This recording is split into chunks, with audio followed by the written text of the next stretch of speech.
All right. Let's see.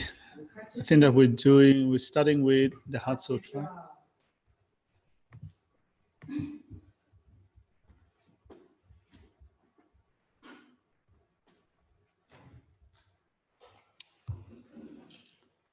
Try to the Arya Triple Gem that is here at one time. The Bhagavan was dwelling in the massive Vajra's mountain and integrating with monks in a great community of Bodhisattvas. At that time, the Bhagavan was absorbed in the concentration on the categories of phenomena called profound perception.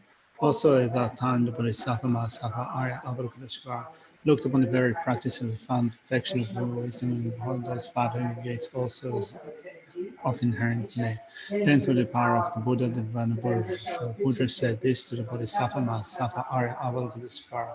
Should any son of the lineage who wishes to practice the activity of the profound perfection of wisdom, he said that, and Bodhisattva Mahasattva Arya Avalokiteshvara said this to the Venerable Shariputra. Shariputra, any son of lineage or daughter of the lineage who wishes to practice the activity of the profound perfection of wisdom, is correctly and repeatedly beholding the five gates also as empty and apparent nature. Form is empty, emptiness is form, emptiness is not other than form, form is also not other than emptiness. In the same way, feeling, discrimination, composition, practice, and consciousness are empty. Shariputra, likewise, all phenomena emptiness without characteristics and produce insist stainless, not without stain, not deficient, not fulfilled. Shariputra, therefore, feeling, no discrimination, no composition of factor, no consciousness, no eye, no ear, no nose, no tongue, no body, no mind, no visual form, no sound, no odor, no taste, no object of touch, and no phenomenon. And so on up to including no mind element, no mental consciousness element. There is no ignorance, no extension of ignorance, and so on up to including no aging and death, and no extension of aging and death. Similarly, there is no suffering, origination, cessation, and power. There is no exalt, wisdom, no attainment, and also no knowledge.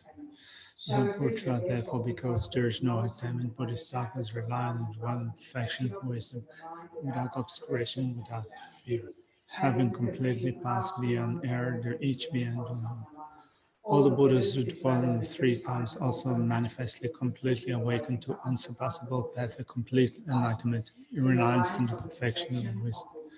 Therefore, the mantra of the perfection of wisdom, the mantra of the great knowledge, the unsurpassed mantra, the mantra equal to the unequal, and thoroughly pacifies all suffering should be known as truth, since it is not false. If the perfection of wisdom is declared, Tayata Om Gate Gate Paragate Parasamgate Bodhisattva. Shariputra, the Bodhisattva Mahasattva, should train in perfection of wisdom like that.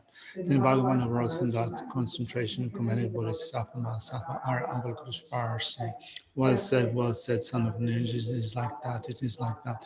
One should practice the profound perfection of wisdom just as you have indicated, even the Tathagatas rejoice. The Bhagavan, having thus spoken, the Venerable Shariputra, the Bodhisattva Mahasattva Arya Avalokiteshvara, and those surrounding in their entirety, along with the worlds of gods, Suras, and Gandharvas, and highly praised that spoken by the Bhagavan.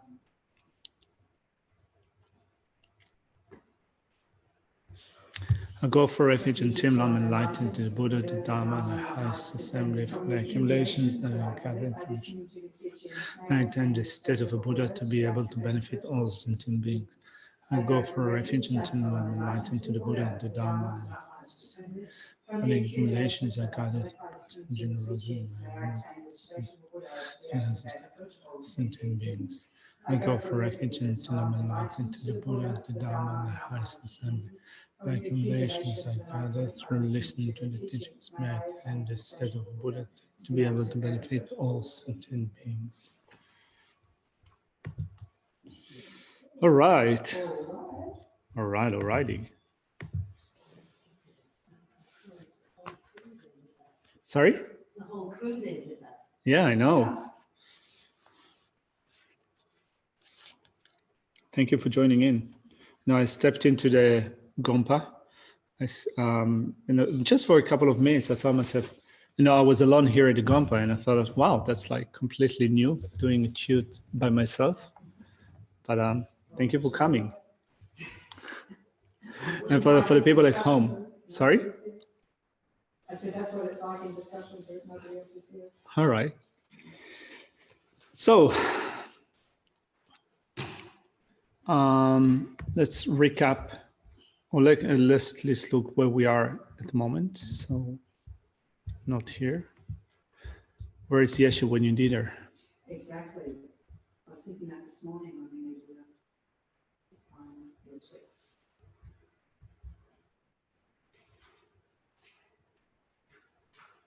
There's also a question that came up which none of us could answer in the tutorial, in the discussion group, which was verse 94, some reference, someone who something about Lama Kappa and tolerance in relation to verse 94.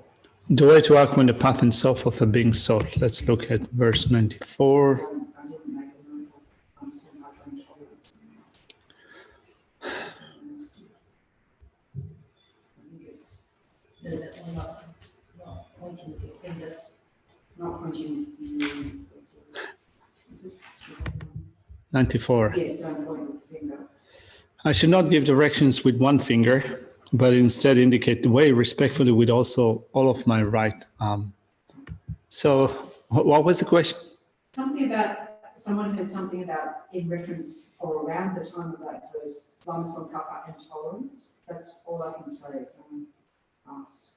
Lama Kappa and what? Tolerance. Tolerance. I didn't hear. You mean what Geshe-la said? Yes. All right. What Geshe-la said. Yeah. So yeah, because I remember there was something about intolerance. So I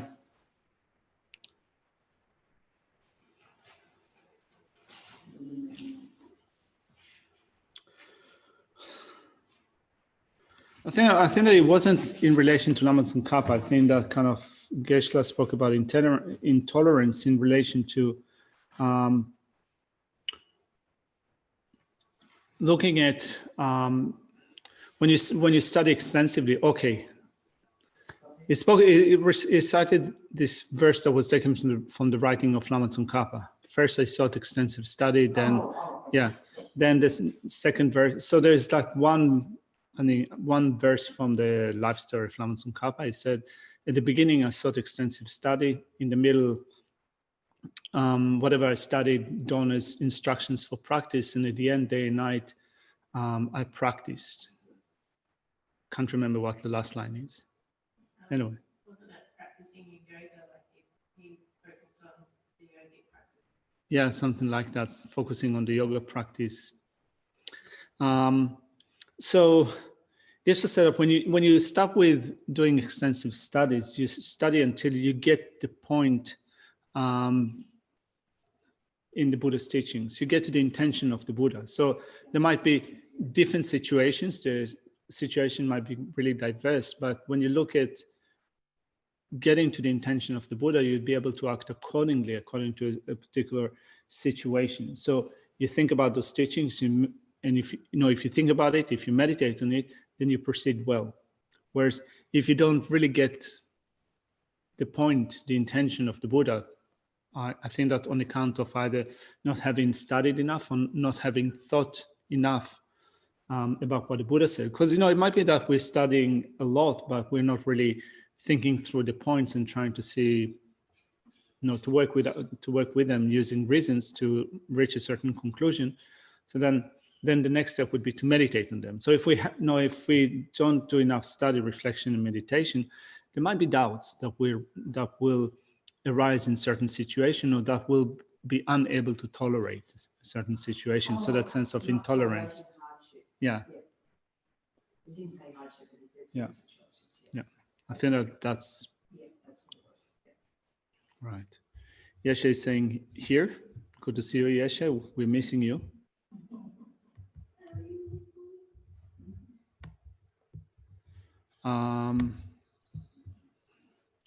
So Yeshe is here, right? In the room? Cool. All right.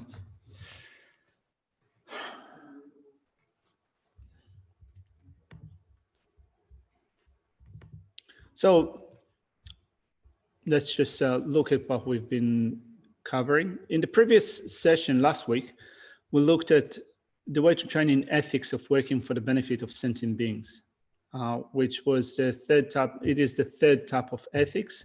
All of it is coming under the section of the way to train in the conduct of guarding the mind by means of mindfulness and introspection. So remember, we said that guarding the training is regarding the mind. To guard the mind, you need mindfulness and introspection. And then the way to train in the conduct, which means in the training of guarding the mind by means of mindfulness and introspection. So we came to look at the section of the way to train in the ethics of working for the benefit of sentient beings. And I think that in the previous week, we also looked at the summary of the nature of the three types of ethics. So the ethics of working for the sake of sentient beings is working for the sake of others without wrongdoing, so without sullying one's training. That was the nature of that. So then looking at just the structure of this section, devoting oneself to the welfare of others, then conduct that gathers others without sullying oneself with wrongdoings, and looking after the minds of sentient beings and training in the conduct that is unsullied by wrongdoing. So in relation to that, we've mentioned the 4 ways of gathering, right? So being generous to the student.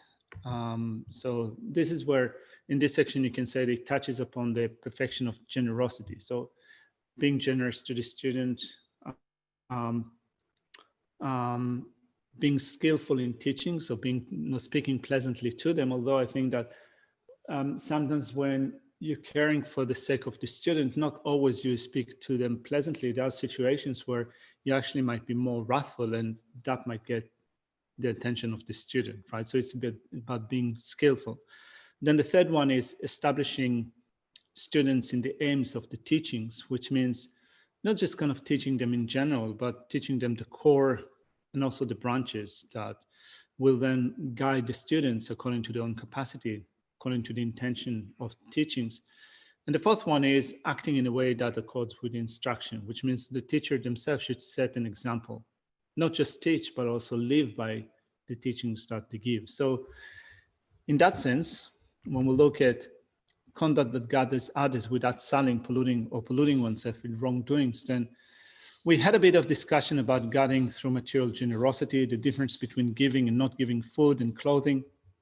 I think that we actually didn't speak much about the difference between giving and not giving food and clothing. If you might remember, Geshe-la spoke about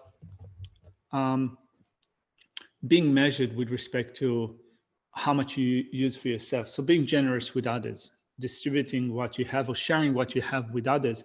So making offerings to the 3 jewels, making offerings to those that are at need, making offerings to your peers, so that basically you're left with enough to get by.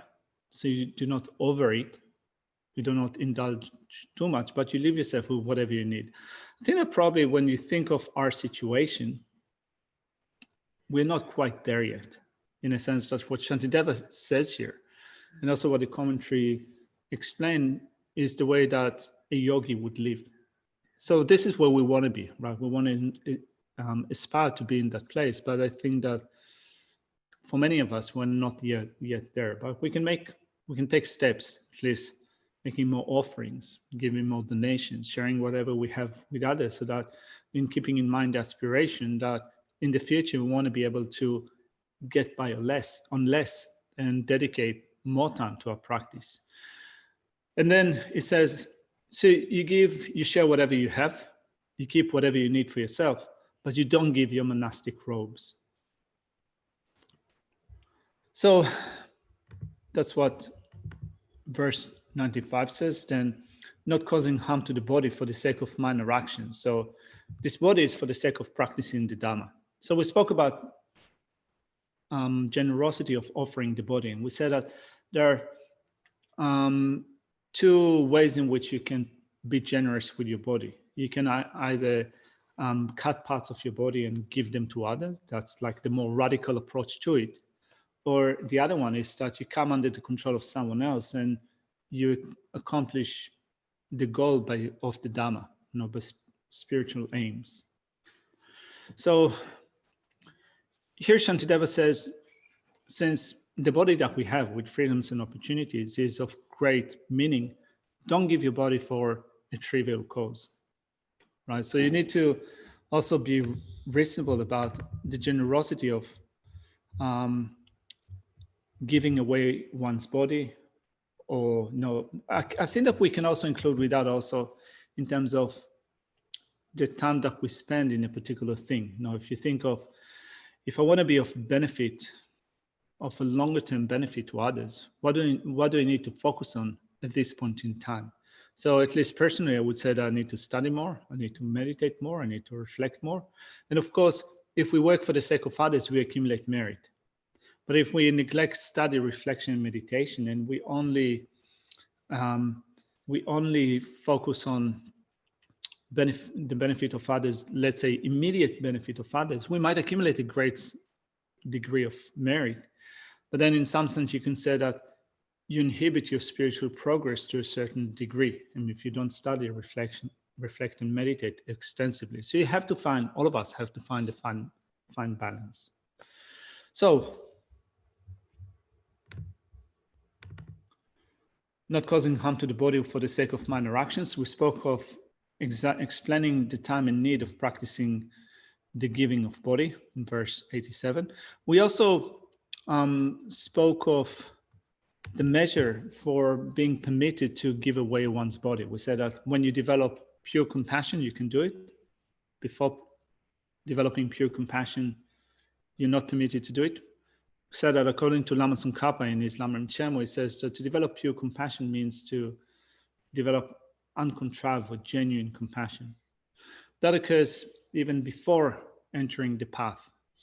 But then I looked at Khenpo Kumpel's presentation, and he explains that as you can only give away your body once you reach the path of seeing, once you have attained the first ground. So we have different positions.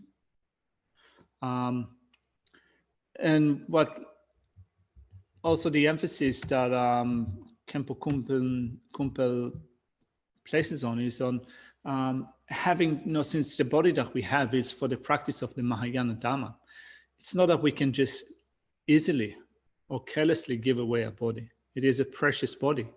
And once we reach a high level of spiritual development, then we can give away our body for the sake of certain goals. Of course, not trivial goals, but before that, it seems that it is not permitted. So we have different positions. I think that we can probably get the message. Yeah, I'm happy with what, with this presentation. Still need to purify my sense of compassion. Until that point, it is not permitted to give away my body to the point in which it endangers my body. Of course, if you can donate blood, organ, piece of your liver in a certain situation, you might decide to do it according to the situation. So we spoke about it in the previous week.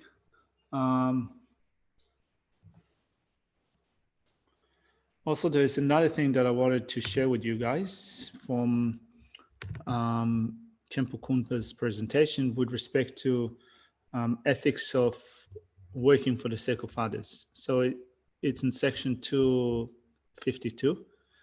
So it says, so that comes out after the explanation of verse 97. Let's look just quickly at verse 97.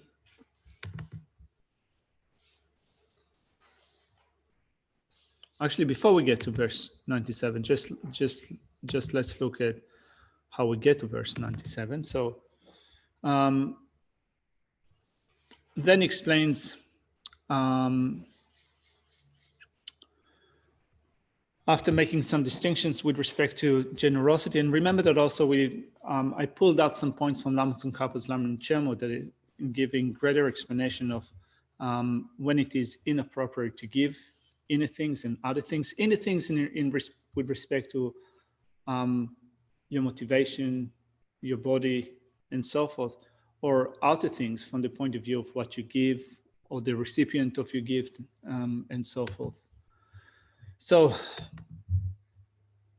gathering through Dharma, physical posture which are inappropriate for a listener to assume when Dharma is being explained in verse 88. Let's quickly look at that. I think that Geshe touched upon it quite nicely today in saying that it's very much culturally oriented. So the Dharma should not be explained to those who lack respect, to those who wrap cloth around their heads, although they are not ill, to those holding umbrellas, sticks, or weapons, or to those with covered heads. When you sometimes look at teachings that are given here or teachings that are given elsewhere in India, now sometimes foreigners, for example, just wrap their heads with stuff, clothes or whatever. It's not a token of disrespect to us. I think that sometimes it's nice to be culturally informed what's considered to be respectful or not respectful in other cultures. But I think that, as Geshe said, if from your own side, from our side, we don't have an attitude that is disrespectful, then if it's accepted in a culture, it's okay. Geshe mentioned today that thing with the finger, which reminds me that when I started working with Geshe, sometimes I do speak with my I explain points in waving my finger like that. And he got really upset with me at the beginning. He thought that I've been, that I'm accusing him of something. Yeah, we had a bit of going back and forth. Until he got, as he said, until he got that this is not disrespectful in our culture. It also reminds me that, growing up in Israel, doing this gesture means hold on, slow down, just a second. In Tibetan culture, it means shut up. Yeah. So I have some, I was working before with, with some Tibetans in Israel. It's a very common thing to do hold on, just a second. They, some of them took it to be very offensive. It's more like, shut up. I think that it's very also common in Italy, right? Bonds, the Bonds brand. Early on, they had this thing like this, and it was very offensive to the Greeks. This? Yeah. Okay. I'm not wrong there. All right. They realized the hard way. All right. They realized the hard way. All right. So then, examining the features of the vessel thoughts, verse 89. Let's quickly look at that. The vast and profound should not be taught to lesser beings, nor to a woman unaccompanied by men, out of respect for the Dharma of lesser and supreme beings as equal. I should utilize all, which means that basically you should be skillful in what you teach. Put it again on the screen if you. So you should be skillful in what you teach and who you teach, right? So if there's someone that has a Hinayana disposition and this is what they need, don't teach them the Mahayana. If someone has a predisposition of the Mahayana, don't persuade them in your teaching to relinquish bodhicitta and pursue their own goal, attain the state of liberation for their own sake alone. So you should give teaching that are appropriate with the person. As it says here, no to a woman unaccompanied by men. We said that is understood according to the Vinaya. If you're a monk, don't find yourself in situations where either your ethics will be compromised or that other people will criticize you. That will cause other people to lose faith in you. Out of respect to the dhammas of the lesser and supreme beings as equal, which means that here you shouldn't disparage the Hinayana. You shouldn't hold the Hinayana to be inferior and the Mahayana to be superior, but rather you should give teachings as viewing the practitioners as equal according to the disposition. So that was this verse. Then one should not treat a person who esteems the extensive like one feels an affinity towards the inferior. I think that it's continuing with a similar point. I should not connect the Dhamma of a lesser being to one who is a vessel for the vast Dhamma. I should not forsake the conduct nor deceive by means of sutras or mantras. So it continues in the same vein. This is what we've covered in the. So, excuse me, yeah. The reason why you wouldn't want to teach the Dharma to a monk who's in the company of a woman is because it's inappropriate for him to be in the company of a woman on his own, and therefore I should not teach him? Is that what that verse is implying? I think that what this verse implies is that if you're a monk,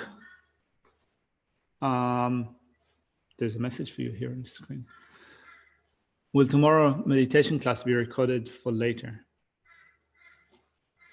I guess so. Jason Yeah. normally records it.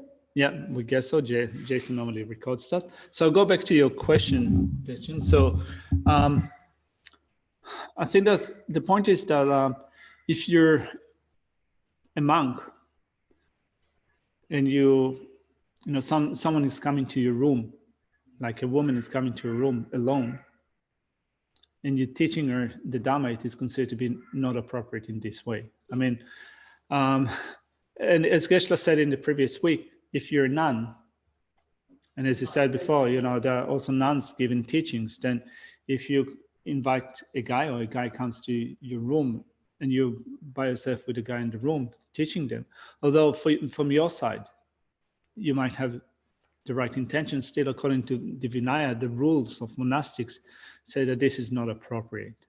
Geshe-la did say last week that for a gay one, ordained more than 5 or 10 years, but that was okay. Yeah. Not before that, because it's similar, which explains why it may be different for our geshes or so forth.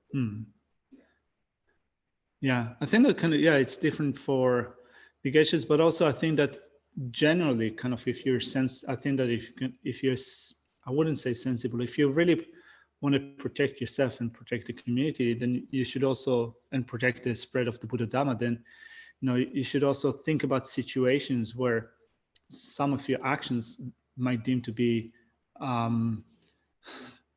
not careful enough. I mean, like, for example, I think that it's okay to mention it in the open. I think that the FMT, for example, advises Western teachers, geshes or monks alike, not to find themselves in situations where people coming for the interviews, or particularly women coming to interviews, and they find themselves with the geshe alone in one room, because there have been stories, complaints, so even though from the point of view of the monastic there is no fault whatsoever, even if there is no intention or motivation, still we live at a time in which we need to guard, to make sure that we behave in a way that, yeah. And I think we made that decision, otherwise being public. Yeah. Yeah. It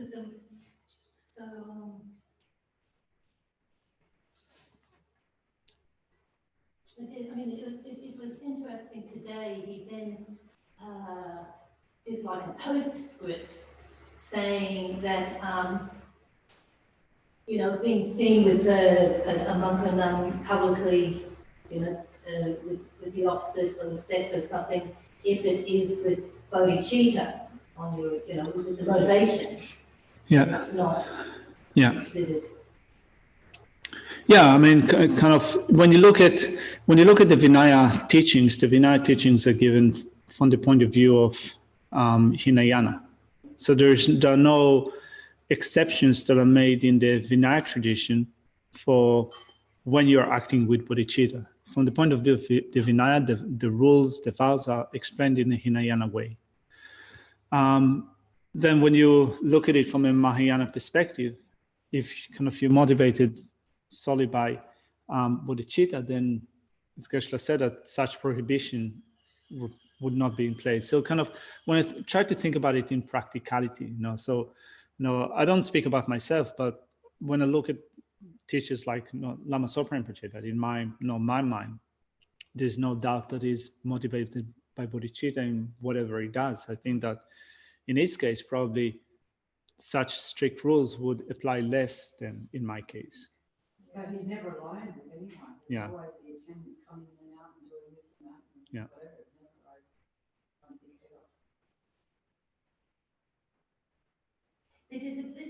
This seems to be implying that you're not to teach Dharma to a woman who's kind of accompanied by men. Well, it's the one-on-one thing. Yeah.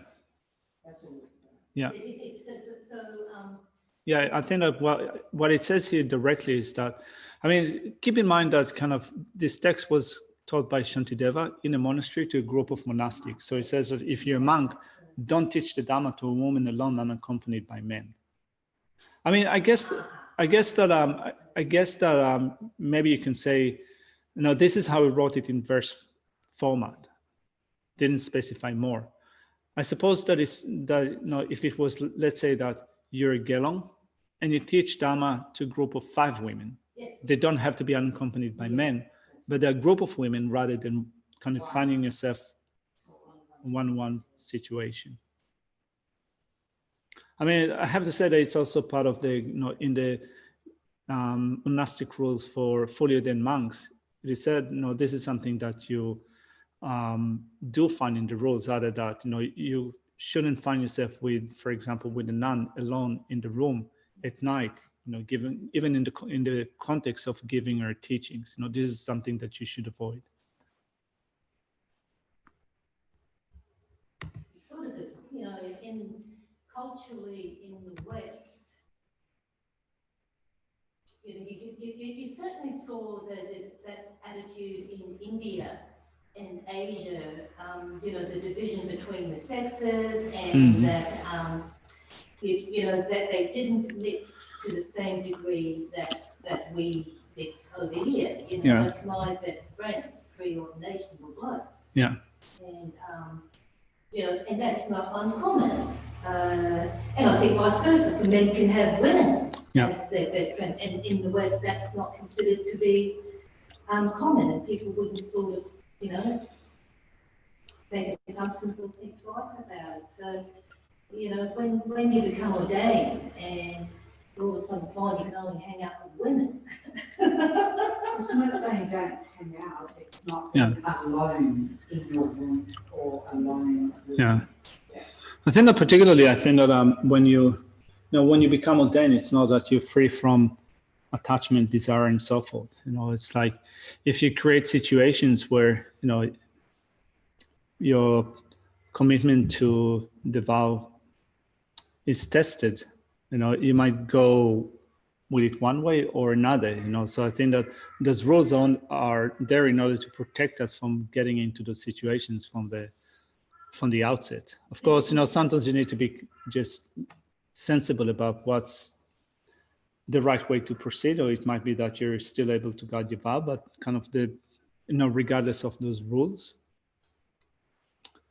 Well, it's sort of also been having to give up the nature of a friendship to a degree here. Like, we were great buddies, but now that I'm ordained, it's not a perfect time to visit me or us to go out like we used to go out. Yeah, after I became ordained, I had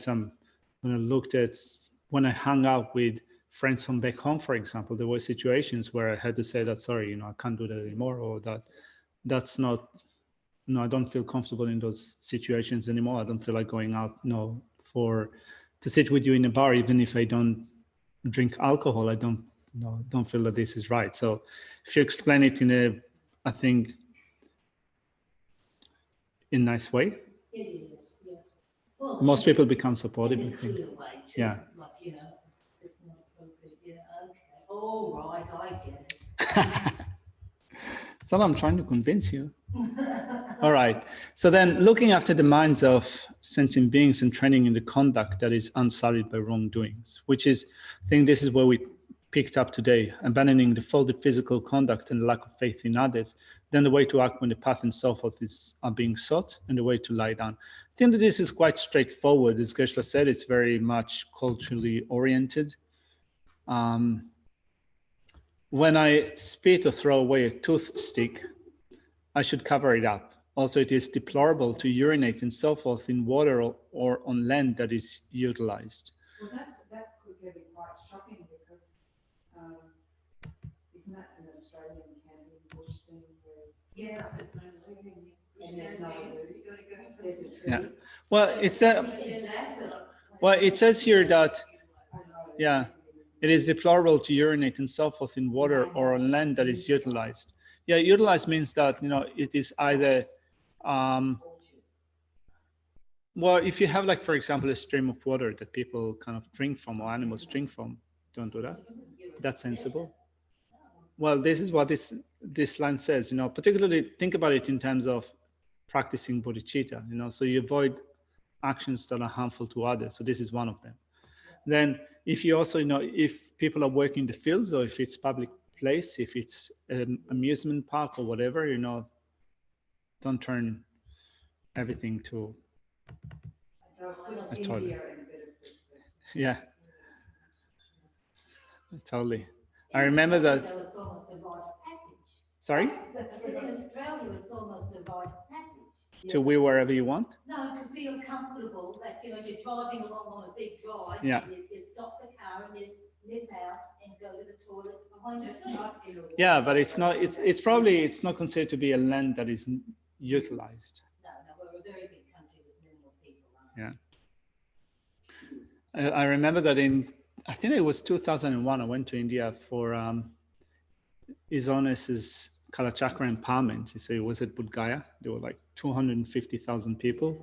Obviously not enough toilets. So everywhere was just full of shit. It's the same in Abu, you just close your eyes and Yeah, and pretend that no one, what you're walking through. or when you have to go, just close your eyes and think that if no one sees you, no, if you don't see anyone else, also they don't see you. Is that what you did? Yeah, well, you have to. I see. All right, I mean, I didn't see. so that's good. Good to know. So when eating, I should not fill my mouth, eat noisily or with my mouth wide open. I should not sit down with my legs outstretched, nor rub my hands together. It reminds me that Tibetans, when they eat tukpa, they slurp. Oh my God, they slurp. Yeah. And there was in the commentary, Yeah. you couldn't get this in the discussion group where it says, do not rub your hands together at the same time, but there's no fault if you rub them sequentially. We couldn't figure that out. Well, it ends up when you, no, actually, I read in another commentary that when you wash your hands, don't do it like that, then do it like that. Do it like that. Can you push your hands up? Oh, there. I can watch there. What do you mean you do it like that? I think Wash that, your hands like this. that was like a mini dance. Let's look at where we're ready. Of course you wash your hands like that. Oh my God. That was pre-COVID. No, that's not what Yeah, we just couldn't. Take it up with, How do you rub your hands sequentially? I just didn't get. yeah. I wish I could channel. It's together. It says together. Yeah, so rubbing them on your hands. So you can rub them on One at a time. So don't rub them together. Do it one at a time. But it's not rubbing them. I'm not going to use sleep over it, right? I mean, these verses are really highlighted. All right. It says, when washing your hands, do not rub your two hands together, but wash them one by one, Oh, wash. them one right after the other. Oh, you're also not putting into water yet. So in other words, we wouldn't be COVID-friendly. So it's don't be COVID friendly. Yeah. But I think that probably, you know, when Shantideva wrote those verses, it kind of didn't have like face masks and No. gloves or whatever in mind. So You wonder do why- the sensible thing. Why was it culturally unaccepted to rub your hands together like that? I mean, it's sort of Maybe how. it was the left hand thing. The only thing we could come up with is, and it's not about washing hands, was rubbing hands together in glee or something. Yeah, That's that's all we what could it is. think Yeah, of. exactly. Yes. Yeah, that's the only thing we could come up with. Anyway. I think that also here, it's culturally. yeah, I think that, you know, when we think about, I think that when we try to think of how is it relevant to me, Yeah. then I think that we have here two communities. We have monastics and non-monastics, let's say it in kind of in general. So I think that when you're a monastic, you know, and you're kind of out there in the open, you want to behave in a way that you do not really stick out. You know, you don't kind of eat loudly, speak loudly, your hands are flailing, kind of, yeah, just be kind of more tamed. But also I think that if you're a lay person and you're, you know, you have a lot of friends that are non-Buddhist, and you know that you're Buddhist and that you're trying to train yourself to keep up your training, I think that it just applies just the same, you know, rather than behaving in a way that is really full on, that indicates a lack of mindfulness, a lack of consideration, then just tone yourself down.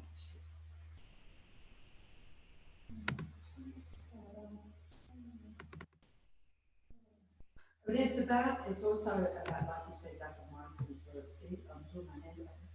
Now I'm worried about Yeah. phew, I didn't point that time. It's okay. I'm not going to take offense if you point at me. But it's about like dispersing your energy, so don't disperse your Yeah. energy, so that you are, well, for your meditation practice too, for your concentration. It's certainly one thing that I noticed when I was in Nepal and in India, but definitely Nepal, you know, like you're always give. Like that. know, You mean like giving like that? Always two Yes, hands, yes. always two hands, Well, it's always always two this hands. hand under here. Yeah, it was always two hands, you always gave with two hands, and if you didn't, it was almost considered, well, it was considered rude. But I guess that, you know, here, if you were to give away things to people like that, you know, sometimes they would think that you're just being crazy. Yeah, it would be weird. Yeah. What's going on? Weird. We can get away. I mean, not crazy, but it's like, what's wrong with you? Yeah, that's what they think it would get off. Yeah. What's wrong with your elders? Yeah, what's wrong with you all?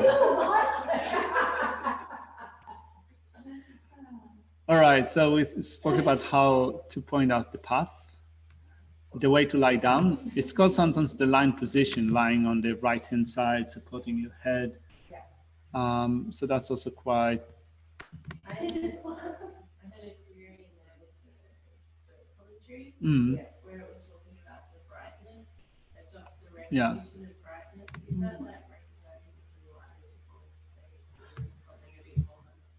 I think that probably, I think that there could be different interpretations. One of them is they say that you can meditate on illumination, just illumination of bright light, and with that fall asleep.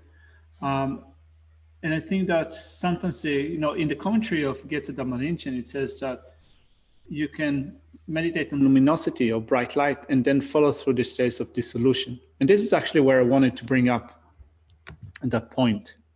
So look at how he explains that. He gets a Kempa Kumpel, sorry. So it says, Am I down during the midnight session? in regards to practice by synchronizing the action of the entire life with your actions of one single day.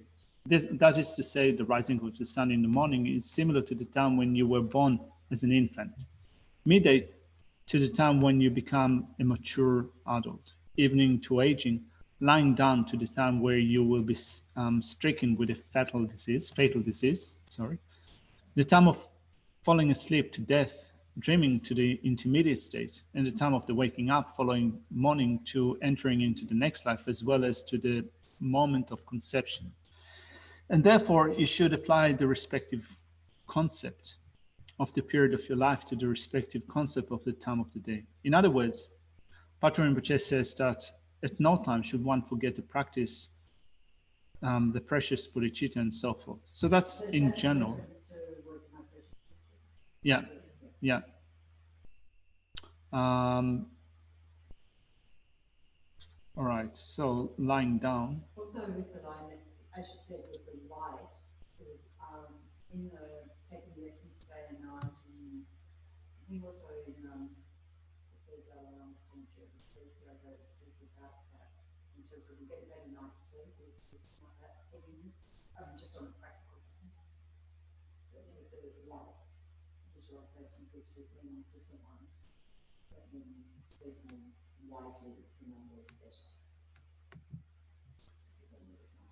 So I did hear before those, you know, in those instructions stuff, when you fall asleep, then, you know, it's good to fall asleep with a kind of vision of illumination.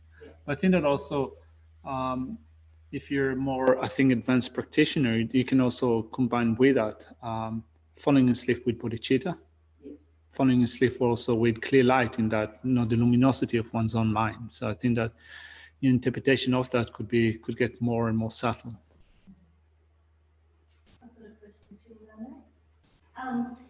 Geshe-la in the teachings today said, you know, the reason why you've got to sleep in that lion's posture. I've never been able to work out why it's a lion's posture. The lion never lays on its side like that. Sorry? with its ring finger. Yeah, the Yeah. lion never lives like that. But anyway. Now, I think that my guess, I don't know, but my guess is that Buddha Shakyamuni was called the Lion of the Shakya. Yeah. So, It's the most yeah. powerful one in the Yeah. clan. Yeah, so I get this is just a guess, so because Buddha Shakyamuni was also called the lion amongst the Shakyas. I think that it's in the prayer of the 12 deeds of the Buddha, Yeah. praise to the Buddha. So you're lion amongst the Shakyas. Exalted Long Life Sutra as well. When it goes through the perfections and when I attain the city of life. That's not my question. That was just a random thought. Okay. My question is. Oh, all right. So there's more. There's more coming. Sorry. Is that Geshe-la said the reason why we lie in that posture is because it keeps the channels in place. It keeps the channels in a nice straight alignment so that the winds can flow through them easily, so that the minds can travel on the winds. And he used plural for all of them. But so that sort of, I thought, minds. I mean, I've got more than one mind. There's minds. You know, I thought, oh,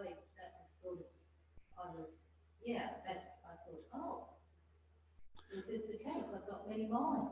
Yeah. So actually, so when Geshe-la made that comment, it didn't really explain what it meant. So kind of in my mind, I thought myself, what do you mean? Like I was expecting more explanation, but then it just moved on. So I was going to ask, but I was practicing being quiet and more and meek. And meek, I was. She was following the advice of the verses. I was. Wow. Anyway, I thought myself, I wonder what it means, but it just continued, so I didn't ask. Anyway, so I think that first of all, we do have different minds in a sense that we have first of all, you can say that we have different minds in that, love, compassion, anger, attachment, and so forth. All of them are minds that have their own winds. So it's not only one mind. Each one of them has its own wind, but also you have coarser minds and subtle minds. So in the process of dissolution, for example, first of all, coarse winds dissolve together with them coarse minds. Then subtle winds dissolve together with them subtle minds. That's a good explanation, yeah. Thank you. Thank you. All right. So Shannon is saying, does it mean to have your head in the desired direction? Oh, what does it mean? Sorry. So if you properly lie down in the lying position, you said that kind of you lie down on your right hand, your hand supports the face, your head points to the north, so your face is pointing the west.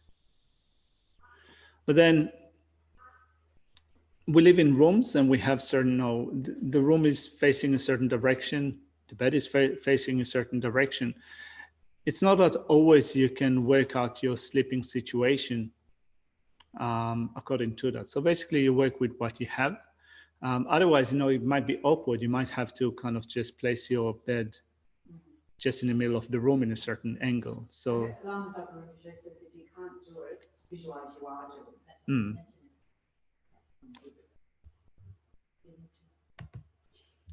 So Paul is saying there are instructions about lying on the right side, as this helps alleviate the winds associated with the anger in the right channel. Thank you. Okay. Also, Kate says we have different coarse and subtle minds. Yeah, that's correct. All right. So we've finished the section of the way to train in ethics of working for the benefit of others without incurring wrongdoings. Then the last point is the branch or method of excellent training. So before going in, I think that this is also quite easy. But before we go into the verses in this section, let's just make sure that we keep in mind the structure of this chapter and see how this presentation is really nicely brought together. So the main point is the method for guiding the training, which is guiding the mind. This is how we started. That was the first main point. The second main point was the method for guiding the mind. guiding mindfulness and introspection, then the way to train in the conduct of guiding the mind by means of mindfulness and introspection covered the 3 types of ethics. And then the 4th point, which is at the end of this chapter, is teaching the branch or method of excellent trainings, which means that Shantideva here mainly taught how to develop mindfulness and introspection,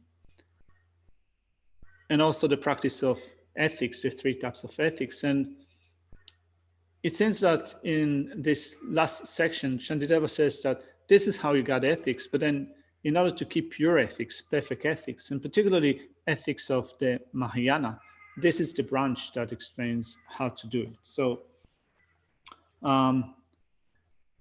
let's look at what we have here. The cause for purifying the trainings. So here, the cause for purifying the training, before we look at the verse, speaks about doing daily purification practices. So think about it in terms of training in the deeds of Bodhisattva, such as, for example, ethics.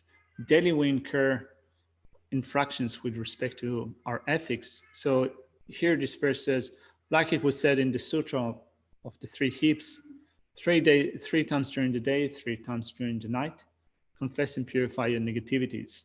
The practice of the 35 Buddhas is apparently extracted from this sutra.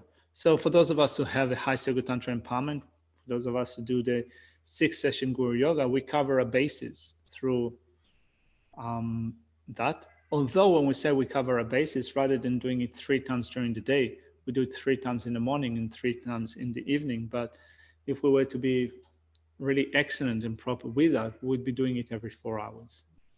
Except when we take those empowerments these days, so the lamas give you permission for the 3 times in the morning, 3 times in the evening. Generally. Yeah. They give that permission. I've never had kind of that the permission was given in a particular sense. I just kind of thought that that's the standard, but that's cool. That's cool. Yeah. Yeah. No, I mean, I did hear that, Geshe Chastering used to say that, and Geshe Jamin used to say that, so you do it during the 3 times during the evening. But yeah, I've never had a distinction that was being made, like saying that you should have done this, but I'm allowing you to do this. Anyway. Yeah, it's not like it's not I'm picking up an argument with you. Yeah. All right. So first of all, the cause for purifying the trainings. Let's read through verse 98. So 3 times by day and 3 times by night, I should recite the sutra of the 3 heaps. By relying upon the victors in the mind of enlightenment, my remaining downfalls will be purified. Then the next is looking at, I think, the basis for the practice. Whatever I do on any occasion, whether in terms of myself or others, I should make effort and learn whatever trainings has taught for that occasion. Let's connect it with verse 100. There is no such thing as something that is not learned by bodhisattvas, by the victor's children. Thus, if I'm skilled in abiding in this way, nothing will be non-meritorious. So Shantideva says here basically that if you want to create the basis of your training, you need to go very extensive. First of all, the training is very extensive. There's nothing that bodhisattvas do not train it. And actually, when you think about it from the viewpoint of the ornament for clear realization, Maitreya's ornament for clear realization, at the beginning of the text, there are 8 chapters to the text. And in the first 3 chapters, it teaches the omniscience, the knower of paths, the knower of bases, and the knower of paths. It teaches the 3 pristine awarenesses by which bodhisattvas, for example, care for the sake of Hinayana disciples. So what Maitreya is saying is that since you need to care for disciples, you need to train the path of those disciples. You need to train very extensively. So there's no path that the bodhisattva does not train it. Of course, we exclude from the bodhisattva's training the training in the attitude that wants to attain the state of liberation for your own sake alone. That is excluded. But other than that, all the other things that Hinayanis train it also Bodhisattvas need to train it. So the basis of the training is vast and extensive, as it says here. Whatever I do on any occasion, whether in terms of myself or others, I should make effort and learn whatever training has been taught for that occasion. So you might be doing it for yourself, or you might be doing it for the sake of others. You need to know what to do, how to train yourself and how to train others. But on top of that, it says there's no such thing as something that is not learned by bodhisattvas, that is by the bodhisattvas, which then extends also to other fields of knowledge. So normally when we think of the trainings of bodhisattvas, we just think about them in terms of mind training. But actually, it is said in some other texts that in order to become Buddha, you need also to train in the 5 great fields of knowledge and the 5 minor fields of knowledge. So not only in like the inner knowledge, which is Buddhism, but also in medicine and in logic, in crafts, in astrology, composition, poetry, and so forth. So training actually becomes vast and extensive.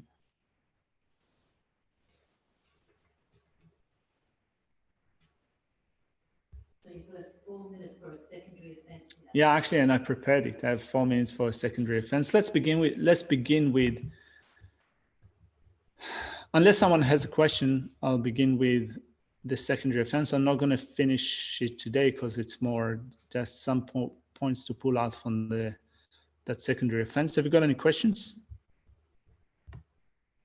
So if that's the case where you're training in the minor and major fields of knowledge, is that to say, how does a person know when they're at that level where they can start to branch out and study more things than Dharma, because Dharma takes up a lot of time for training? It's gonna probably, I guess that this is something that we can assess for ourselves. What is the level of development?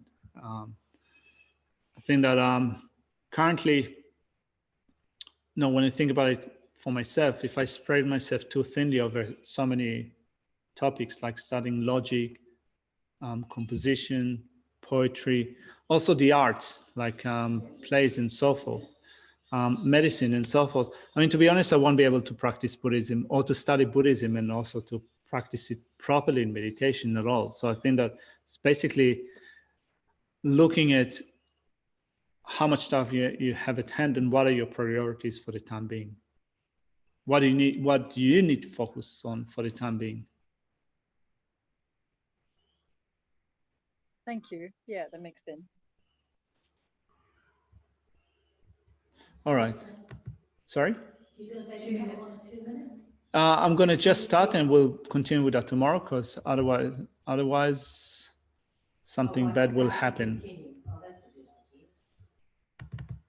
All right. So if you embrace, and so that's number 25, we're looking at secondary offenses that are incompatible with training in absorption. So if you embrace and do not try to dispel any of the 5 obscurations that hinder concentration, it is a secondary offense of not acting to purify the obscurations to absorption. So what are those 5 obscurations? They hinder concentration. So excitement and regret, that grouped as 1, ill will, drowsiness and dullness, yearning for sensory objects and doubt. So all of these are obstacles or hindrances for developing a single point in concentration.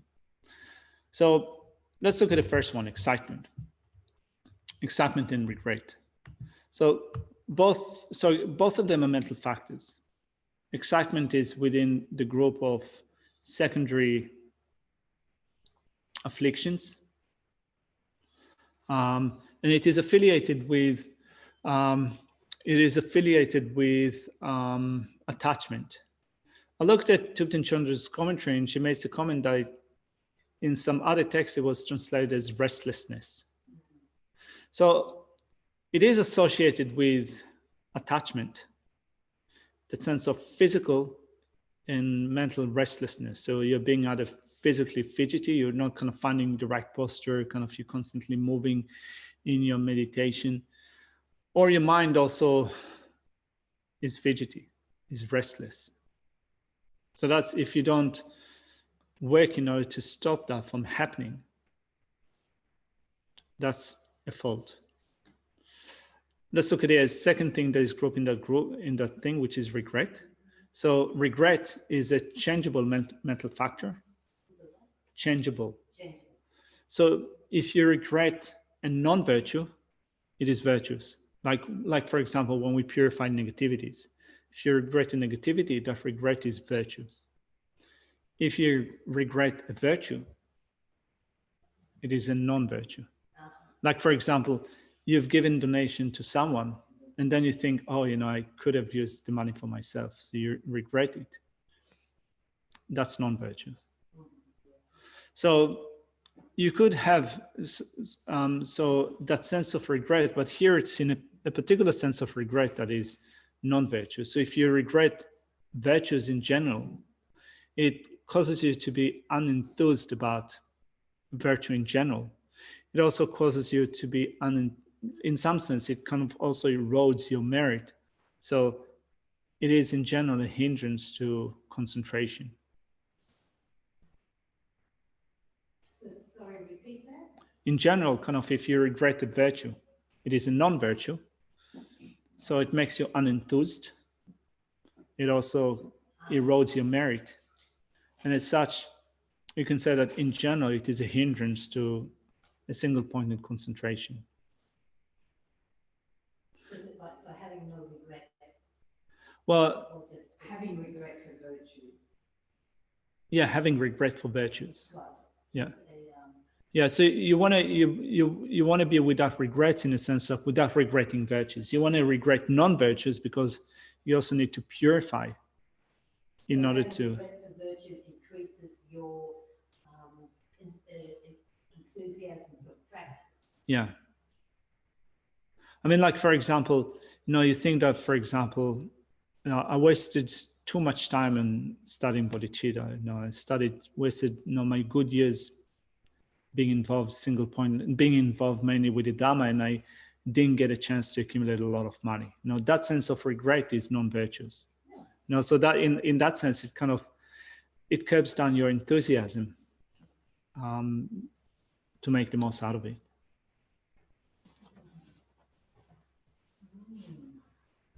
So don't think like that. I wasted my good years in being a monk. Don't think like that. Don't think like that. All right. Never think like that. Okay. Quick, dedicate. Quick, dedicate. Where's the dedication? Where are you? We need Yeshe. Point it out to us. Okay. Point it out to me. May I quickly become Guru, Lord Buddha, and lead each and every sentient being to his 19th because of these merits. May the supreme jewel bodhicitta, which is not arisen and rise and grow, and may that which is arisen never diminish but increase more and more. In this land encircled by snowy mountains, you are the source of all happiness and good, all powerful Chenrezig Tenzin Gyatso. Please remain until samsara ends. You uphold the seducer's moral way, serve as a wonderful bearer of all sustaining, preserving, and spreading Vajranath victorious doctrine, fully accomplishes magnificent prayers, honoring the three angels, protector of myself and others, your disciples. Please live long. Thank you. Thank you. Thank you. Thank you.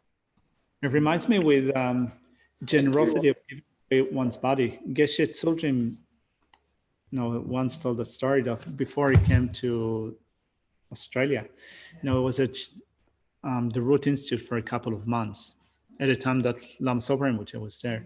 Instead of one night or one evening, Lama Zopa Rinpoche was on the roof of his room, and there are lots of mosquitoes. And we're just sitting like that and allowing all the mosquitoes to drink blood. So, yeah. In India. That's generosity of giving away your body. It is. You have to be a All right.